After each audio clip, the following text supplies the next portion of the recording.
আসসালামু আলাইকুম প্রিয় দর্শক। আজকে রাত্রিতে অনেক বৃষ্টি হয়েছে।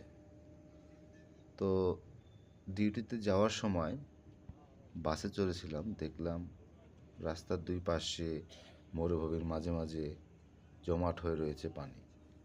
তো এই পানিগুলো দেখে আমার সত্যি কথার অর্থে আমি সেম সেম বাংলাদেশের কথা মনে পড়ে গেল, যে বাংলাদেশে একটু বৃষ্টি হলেই এখানে একটু ওখানে একটু এভাবে জমাট হয়ে থাকতো।